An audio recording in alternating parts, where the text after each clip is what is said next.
बहु हिंपुटी होई जे माय पोटी, नको रे मना यातना तेची मोठी, निरोधे पचे कोंडिले गर्भवासी, अधोमुख रे दुःख त्या बाळकासी. भगवंतानी गीतेच्या 13व्या अध्यायात ज्ञान कशा कशाला म्हणावे ते 18 लक्षणांनी सांगितलेले आहे. त्यात जन्म मृत्यू जरा व्याधी दुःख दोषानुदर्शनम असे ज्ञान लक्षण सांगितले आहे. त्यात पुढच्या तिघांचेही जन्म हेच मूळ कारण असल्यामुळे जन्माची दुःखे व जन्माचे दोष लक्षात घेतले तर पुढील सर्वच दुःखदायक प्रवासाचा परिहार होणे शक्य असल्याने पुन्हा जन्मच येणार नाही अशी दक्षता माणसाने घ्यायला हवी. कारण एकदा जन्म स्वीकारला की मग जरा व्याधी आणि मृत्यू हे अपरिहार्य आहेत. आत्महत्या हा त्यातून सुटायचा मार्ग नाही, कारण तो घोर अपराध आहे. तुरुंगातून पळून जाणे हे जसे शासकीय क्षेत्रात दंडनीय मानले जाते, तसेच आध्यात्मिक क्षेत्रात आत्महत्येचेही आहे. तेथे जसे तुरुंगातून पळून जाणाऱ्या माणसाला मागील सर्व शिक्षा व पळून जाण्याच्या अपराधाबद्दल पुन्हा अधिक शिक्षा भोगावी लागते, तसेच आत्महत्येनंतर होते. पुढचा जन्म चुकत नाही, त्यात उरलेले भोग भोगावे लागतातच. आणि आत्महत्येचे पातक शिरावर असल्याने त्याचेही प्रायश्चित्त अधिक दुःख भोगाच्या रूपाने घ्यावेच लागते. जरा व्याधी मृत्यू या प्रत्यक्षपणे अनुभवास येणाऱ्या आणि अवतीभोवतीही प्रत्यही उघडपणे दिसू शकणाऱ्या अवस्थांची, त्यातील दोषांची आणि दुःखाची जशी माणसाला स्पष्ट कल्पना असते वा येऊ शकते, तशी स्थिती जन्म या अवस्थेची नाही. पण तीच इतरांना मूळ कारण असल्याने समर्थ जन्मदशेचे स्वरूप या श्लोकामध्ये स्पष्ट करून सांगत आहेत. जे अनुभवले वा वारंवार दिसले त्याने तरी माणूस कुठे शहाणा होतो. एक बुद्धाचा तेवढा अपवाद. त्याने तेवढे रथातून जाताना एक व्याधीग्रस्त, एक वृद्ध, एक प्रेत पाहिले आणि पित्याने अत्यंत सुखात वाढविलेल्या या सुकुमार आणि सुखी राजपुत्राने की हे काय आहे, सारथ्याने सांगितले, प्रत्येक माणसास या अवस्थातून जावेच लागते. आणि त्याच क्षणी गौतमाने संसारातील सर्व सुखे आपल्या हाताने बाजूला सारून ज्यामुळे या आपत्तीतून तरुण जाता येईल असा मार्ग शोधून काढण्याचा प्रयत्न केला. लवकरच यशोधरेसारखी तरुण सुंदर सालस पत्नी आणि राहुलासारखे राजबिंडे कोळे पोर यांचा त्याग करून तो तपश्चर्येसाठी अरण्यात निघून गेला. सामान्य माणसाचे असे होत नाही. पुढच्याच ठेच लागून मागच्याने शहाणे व्हावे एवढा विवेक तो दाखवित नाहीच, पण स्वतः ठेचा खात असतानाही शहाणा होत नाही. असे लक्षात आल्याने जनकल्याणाची तळमळ असलेल्या संतांनी आपल्या वाङ्मयातून जन्मदोषाचे, जन्मदुःखाचे अनेक वेळा सविस्तर वर्णन करून ठेवले आहे. अलीकडील काही नवीन लोकांना, विशेषतः नवविचारांच्या बुद्धिवाद्यांना संतांनी केलेले हे वर्णन बीभत्स, किळसवाणे, अमंगळ म्हणून आक्षेपार्ह वाटते.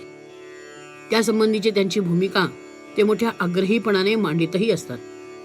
त्यातील त्यांचे पहिले म्हणणे असे की ज्या तऱ्हेच्या दुःखाचे कोणालाही थोडेसेही स्मरण असत नाही, त्याचे वर्णन करून पुढच्या संपूर्ण जीवनाविषयी तिरस्कार निर्माण करणे हा संतांचा प्रयत्न नैराश्य पसरविणारा आणि म्हणूनच घातक आहे.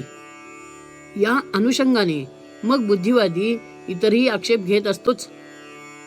गर्भात असताना बालकाला वेदना होतात हे मानण्याला तरी काय पुरावा आहे, असेही त्यांचे म्हणणे असते.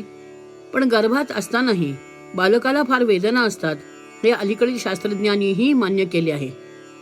दुसरे असे की ज्याचे स्मरण नाही, जाणीव नाही, त्याचे वाईट पण जर नाकारावायचे असेल तर वेड्याला बरे करण्याचे प्रयत्न सोडून दिले पाहिजेत.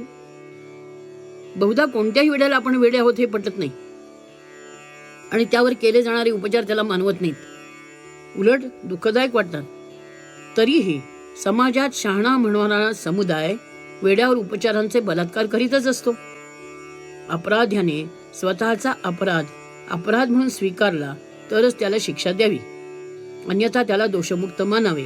हे कोणत्या समाजात चालण्यासारखे आहे? 4-5 वर्षाचे मूल रोगाने पिडले असले तर त्याच्यावर पथ्य लादावे लागते. ते करावे की नाही हे त्याच्यावर सोपून चालत नाही. जन्माचे दोष सांगू नका म्हणणाऱ्या बुद्धिवाद्यांनी यांची उत्तरे शोधली तर संतांची भूमिका योग्य असल्याचे कळण्यास अडचण पडणार नाही. दुसरा एक विचार असा असतो की जन्माला येण्याची जी प्रक्रिया आहे ती निसर्गसिद्ध स्वाभाविक अशीच असल्याने अपरिहार्य आहे. तेव्हा तिचे दोष हे दोष म्हणून मानण्यात अर्थ नाही. संतांनी जे केले आहे म्हणून ते चूक आहे. यातील अपरिहार्यतेचा जो अंश आहे तो काही अंश योग्य असला तरी पूर्णपणे उचित नाही. अपरिहार्यता प्रक्रियेस आरंभ झाल्यानंतर आहे. प्रक्रियाच अपरिहार्य नाही. तत्वज्ञानाप्रमाणे जन्माचे दुःख पुन्हा भोगावयास न लागणे ही गोष्ट माणसाच्या स्वाधीनची आहे. ज्यांना पुनर्जन्म नाकारवायचा आहे त्या चार्वाक मतानुयायांची गोष्ट निराळी. त्यांचा विचार येथे करता येणार नाही.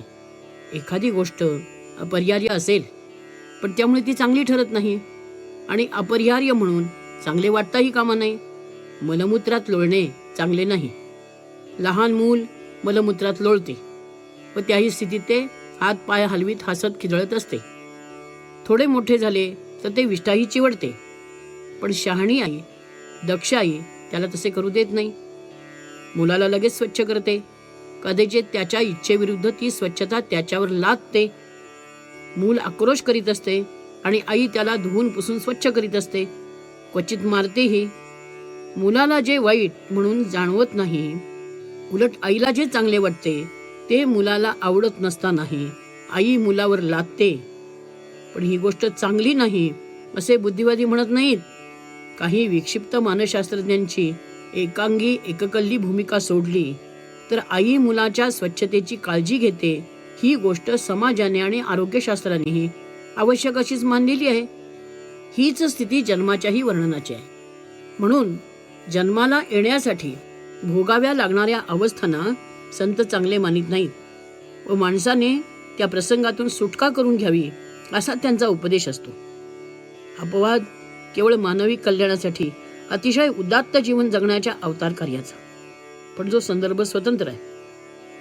या वर्णनाचा त्याच्याशी काही संबंध नाही. जन्ममृत्यूच्या पाशातून सुटणे यालाच आपल्याकडे मोक्ष म्हटले जाते व मोक्ष हाच परमपुरुषार्थ आहे. मृत्यूच्या पाशातून सुटायचे असेल तर जन्माच्या पाशातून सुटले पाहिजे. अन्यथा मरणम प्रकृती शरीरिणाम हा नियम सार्वत्रिक आणि त्रिकालाबाधित आहेच आणि त्यामुळे पुन्हा जन्माला न येणे हाच त्यावरचा एकमात्र खरा उपाय आहे. काही अवस्थेमध्ये आपल्याला हे पटते. जीवन नको वाटावे आणि संपले तर बरे झाले असे म्हणावे असे प्रसंग मानवी जीवनात घडतात की नाही. उदाहरणार्थ, अर्धांगवायूच्या विकाराने विकल झालेला मनुष्य क्वचित वर्षानुवर्ष जगतो. त्याला हालचाल करता येत नाही. मलमूत्र त्यागासाठी अंथरूण सोडता येत नाही. मलमूत्राचे वेग आवरता येत नाहीत. क्वचित आलेले कळतही नाहीत. शुश्रूषा करणारी माणसे दक्ष नसली, जिव्हाळ्याची नसली म्हणजे मग त्या रोग्याचे हाल पाहवत नाहीत. शुश्रूषा करणाऱ्या माणसाला स्वतःचे जीवन असल्याने त्याला रोग्याची उपेक्षा केली म्हणून फार दोषही देता येत नाही. अशा स्थितीत तो रोगी विवेकी असेल तर आता मरण आले तर बरे असे स्वतः म्हणत असतो आणि त्याच्या अवतीभोवतीचे इष्टमित्रही प्रगट किंवा अप्रगट तेच म्हणत असतात. त्या रोग्याचे खरे दुःख परस्वाधीनपणाचे असते. ज्या रोगामध्ये परस्वाधीनपणा येत नाही किंवा आलेला निश्चयाने फार काळ टिकत नाही अशा रुग्णावस्थेत मरण बरे अशी भावना आपतेष्टांना तरी होत नाही. वेदनांच्या तीव्रतेने कदाचित त्या रोग्याला होईल. जन्म आणि जन्मापासूनचे सर्व जीवन हे खऱ्या अर्थाने कधीच स्वतंत्र नसते. उण्याधिक प्रमाणात ते परतंत्रच असते. त्यासाठी कोणत्या ना कोणत्या स्वरूपाची बंधने स्वीकारावीच लागतात. आपल्या मर्यादांची जाणीव ठेवावी लागणे हे एरवी गुप्त म्हणून प्रसिद्ध असलेले एक फार विचित्र असे बंधनच आहे. मोक्ष म्हणजे सर्व बंधनांचा अभाव असा सिद्धांत असल्याने जन्माच्या मागोमाग सोसावी लागणारी बंधने टाळणे हेच उचित असल्याने संतांनी त्याचाच विचार सामान्यांना चांगली जाणीव व्हावी इतक्या स्पष्टतेने केला आहे. म्हणून समर्थ म्हणतात की आईच्या उदरात असताना काय अवस्था भोगावी लागते याचे स्वरूप तर लक्षात घ्या. खरोखरी जाणीव नसते म्हणूनच ते जाणवत नाही. जाणीव असलेल्या स्थितीत तशी अवस्था भोगत असल्याची कल्पना करून पाहावी म्हणजे संत वचनांची यथार्थता समजेल. स्मरण नसते म्हणून बरे वाटते म्हणण्यात काय अर्थ आहे? अज्ञानाला वरदान मानण्यासारखेच ते आहे. पारमार्थिक दृष्ट्या ते काय उपयोगाचे? हितकर काय आहे ते एकदा ठरल्यानंतर त्याकडे प्रवृत्त करण्यासाठी मनुष्याच्या स्वभावाला अनुसरून काही गोष्टी स्पष्ट सांगितल्या तर त्यासाठी राग का वाटावा? स्मरण राहत नाही म्हणून वस्तुस्थिती खोटी म्हणता येईल का? हितकर त्याचे स्मरण द्यावेच लागते. आवडो ना आवडो, सोयीचे असो वा नसो, ते आवश्यकच असते. विमान आक्रमणाची कल्पना देण्यासाठी भोंगा होतो. त्यावेळी कोणी जेवत असतो, कोणी खेळत असतो, कोणी झोपलेला असतो. सर्व गोष्टी सोडून तळघराकडे पळावे लागते. आता अशा परिस्थितीत कोणी त्या भोंग्यावर चिडला तर त्याला विचारी मनुष्य काय म्हणेल? त्याच दृष्टीने संतांच्या उपदेशाचा राग धरण्यात अर्थ नाही. समर्थ गर्भवासात काय होते ते सांगताना म्हणतात की गर्भवासात जीवाला फार यातना असतात, कारण तो तिथे शिजत असतो, पचत असतो. पण वाढ होण्यासाठी या उष्णतेची आवश्यकताच असते. थंडीत वाढ होत नाही. वाढीसाठी उष्णताच उपयोगी असते. धान्याला मोड येणे ही एकच गोष्ट उन्हाळ्यात व हिवाळ्यात कशी होते ते पाहिले म्हणजे हे लक्षात येईल. दुधाचे दही होतानाही हेच लक्षात येते. गर्भाचे पोषण आणि आरोग्य पूर्णपणे आईच्या आहार विहारावर अवलंबून असल्याने तिने अज्ञानाने वा मोहाने केलेले मिथ्याचार तिच्यापेक्षा कोवळ्या गर्भालाच अधिक भोगावे लागतात. हे परस्वाधीनपण फारच केविलवाणे आहे. म्हणूनच समर्थ बहु हिंपुटे होई जे माये पोटी असे म्हणतात. जन्मास येताना अधोमुख होऊनच यावे लागते. जणू हताश पराभवाचे ते प्रतीक. तसे न यावे तर आईच्या व स्वतःच्याही जीवाला धोका निर्माण होतो. अगदी सरळपणे जन्म झाला तरी संकुचित मार्गाने बाहेर पडण्याचे जे दडपण डोक्यावर आणि शरीरावर येते व त्यामुळे ज्या वेदना होतात त्याही असह्य म्हणाव्या अशाच असतात. जाणीव नसल्यामुळे त्याचे स्मरण नसते इतकेच. नाना प्रकारची शस्त्रकर्मे संमोहन देऊन केली जातात. त्यामुळे शस्त्रकर्माच्या वेदना जाणवत नाहीत, अर्थात त्याचे स्मरणही असत नाही. पण म्हणून कोणी शस्त्रकर्म करण्याचा प्रसंग हौसेने ओढवून घेत नाहीत. तेच जन्माच्या बाबतीत समजले पाहिजे. जन्माला येणे नको हे मान्य झाले तर मग त्यातून सुटावयाचा मार्ग कोणता? जन्म यातना पुन्हा भोगण्याचा प्रसंगच येणार नाही हे कसे घडेल ते समर्थ पुढील श्लोकात सांगत आहेत. जय जय रघुवीर समर्थ.